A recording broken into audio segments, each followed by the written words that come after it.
Hello दोस्तों, आ गया हूँ हर दिन की तरह आज भी एक नई कहानी के साथ। मूर्ख साधु और ठग की कहानी। एक बार की बात है, किसी गांव में एक साधु बाबा रहा करते थे। पूरे गांव में वह अकेले साधु थे जिन्हें पूरे गांव से कुछ न कुछ दान में मिलता रहता था। दान के लालच में उन्होंने गांव में किसी दूसरे साधु को आने नहीं दिया और अगर कोई आ भी जाए तो उन्हें किसी भी प्रकार से गांव से भगा देते थे। इस प्रकार उनके पास बहुत सारा धन इकट्ठा हो गया था। वहीं एक ठग की नज़र कई दिनों से साधु बाबा के धन पर थी। वह किसी भी प्रकार से उस धन को हड़पना चाहता था। उसने योजना बनाई और एक विद्यार्थी का रूप बनाकर साधु के पास पहुंच गया। उसने साधु से अपना शिष्य बनने का आग्रह किया। पहले तो साधु ने मना किया, लेकिन फिर थोड़ी देर बाद मान गए और ठग को अपना शिष्य बना लिया। ठग साधु के साथ ही मंदिर में रहने लगा और साधु की सेवा के साथ साथ मंदिर की देखभाल भी करने लगा।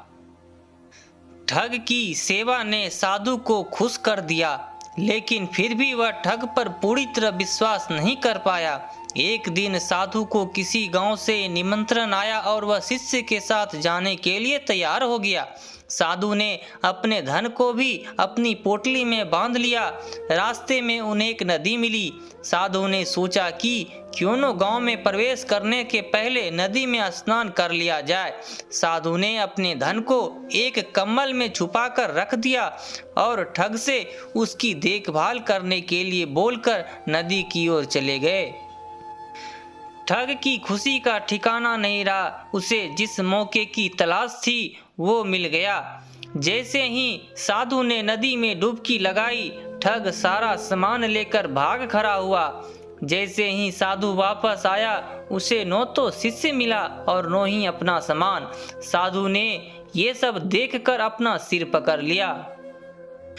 इस कहानी से हमें यह सीख मिलती है कि कभी भी लालच नहीं करना चाहिए और न ही किसी की चिकनी चुपड़ी बातों पर विश्वास करना चाहिए।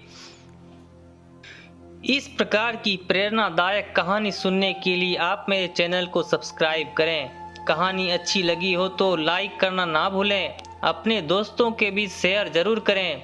धन्यवाद।